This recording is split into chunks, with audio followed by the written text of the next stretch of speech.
রাজধানীর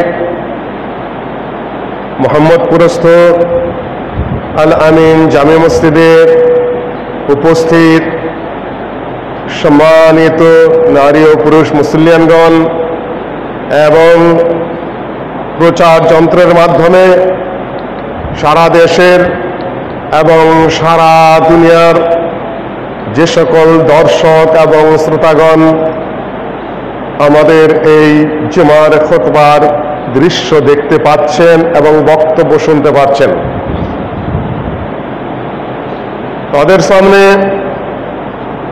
আজকে আমাদের খুতবার বিষয়ে বেশ কিছু আলোচ্য রয়েছে, কিন্তু যেহেতু জাতীয় এবং আন্তর্জাতিক পর্যায়ের বিরাট সমস্যা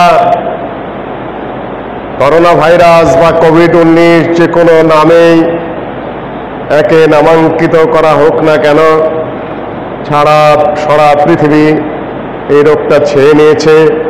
এই জন্য ডাক্তারদের পরামর্শ এবং সরকারি নির্দেশনা এবং জনগণেরও নিজস্ব আবেদন যেটা, সেটি হলো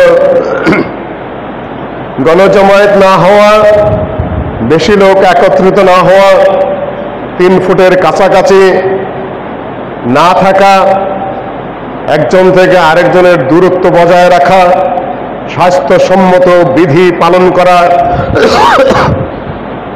যতটা সম্ভব হাত এবং ধৌত করার যে সকল অঙ্গ প্রত্যঙ্গ আছে তা বেশি বেশি ধৌত করা, একজনের সাথে আরেকজনে মুসাফাহা না করা ইত্যাদি ইত্যাদি বহু ধরনের স্বাস্থ্যসম্মত বিধান ডাক্তার সাহেবরাও ঘোষণা করেছেন।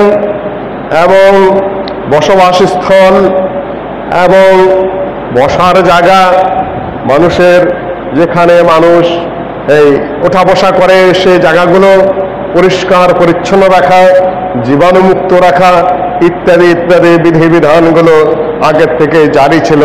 মানুষ স্বতঃস্ফূর্তভাবে যতটা সম্ভব তা পালন করছিল, কিন্তু কোটি কোটি মানুষের মধ্যে 2-1টি ভুল ত্রুটি হয়ে গেছে বা হয়ে যাচ্ছে। এটাকে অতটা আইনি ফ্রেমের মধ্যে নিয়ে যাওয়া, এটার কোনো অবকাশ নেই, এটা কোনো ছিল না, নেইও। আরেকটি বিষয় লক্ষ্য রাখতে হবে, মানবতা আইনের ঊর্ধ্বে। ধর্মীয় বিধিবিধান এবং আবেগ সেটাও আইনের ঊর্ধ্বে। কেউ ধর্মীয় আবেগের কারণে সীমা লঙ্ঘন করছেন না, খুব একটা সামান্য হয়ে গেলেই সেখানে চড়াও হতে হবে এমন কোনো বিধিবিধান পৃথিবীর কোথাও নাই। এবং আলহামদুলিল্লাহ দেশের মানুষ যথাসাধ্য আইন মেনে চলছে। মানুষের যেরকম আইনের প্রতি শ্রদ্ধা রাখতে হবে, আইন প্রয়োগকারী সংস্থাগুলোরও ঠিক সেরকম মানুষের প্রতি, নাগরিকদের প্রতি, দিনের প্রতি, ধর্মের প্রতি পূর্ণাঙ্গ শ্রদ্ধাবোধ রাখতে হবে। শ্রদ্ধা একদিক থেকে হয় না, শ্রদ্ধাবোধ 2 দিক থেকেই হতে হয়। কাজেই সবাইকে আমরা শ্রদ্ধা করব। শ্রদ্ধার সাথে, সম্মানের সাথে পরিস্থিতির যে নিয়ন্ত্রণ, সেটাই হলো ভালো কথা, উত্তম কথা। এবং সেটা অনেকটাই কার্যকর হচ্ছে। মানুষের মধ্যে, সাধারণ মানুষের মধ্যে যেরকম পার্থক্য আছে, আইন শৃঙ্খলা রক্ষাকারী বাহিনীর মানুষের মধ্যে পার্থক্য রয়েছে। 2 দিক থেকে কিছু অ্যাক্সিডেন্ট হচ্ছে, আমরা আশা করছি এটা যেন না হয়। সম্মানিত উপস্থিতি, খুব সম্প্রতি এবং যারা শুনছেন এই খুতবার আওয়াজ, সম্প্রতি আইন পাশ হয়েছে বা ঘোষণা হয়েছে এবং ধর্ম মন্ত্রণালয়, ইসলামিক ফাউন্ডেশন তার সাথে জড়িতও রয়েছেন যে জুমার সালাতে 10 জনের বেশি উপস্থিত থাকবে না এবং ওক্তিয়া সালাতে 5 জনের বেশি নয়। আলহামদুলিল্লাহ সর্বত্র এটা যথাসম্ভব কার্যকর হচ্ছে, কিন্তু এতটা টাইট দেওয়া ঠিক হবে না যেটা সীমা লঙ্ঘনের পর্যায়ে পড়ে। মানুষকে আইন মেনে চলতে হবে, আইন প্রয়োগকারী সংস্থারও শ্রদ্ধাবোধ এবং সম্মানবোধ থাকতে হবে। আশা করি দুপক্ষ থেকেই সেটা হচ্ছে আলহামদুলিল্লাহ। তবে হানাফি মযহাবে একটি বিধান আছে, 40 জন থাকতে হয়।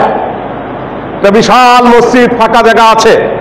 আশা করি আলেম সাহেবরা সেদিকটা একটু বিবেচনায় নেবেন আরেকটা বৈঠক করবেন। মসজিদে ব্যাপক জায়গা, বিশাল জায়গা রয়েছে, ফাঁক ফাঁক করে বসা সম্ভব। আইন মেনে কমপক্ষে 40 জন এই ব্যবস্থা করা যথেষ্টই সম্ভবপর।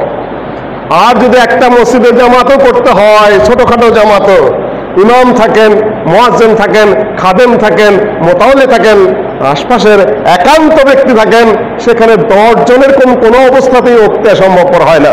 আশা করি এটা সরকার, ধর্ম মন্ত্রণালয় এবং সংশ্লিষ্ট যারা আছেন তারা পুনর্বিবেচনায় নেবেন, যাতে সেটা সুন্দরভাবে বাস্তবায়িত হয় এবং কারো মনের মধ্যে কোনো দুঃখ, কষ্ট এবং সমস্যা না থাকে।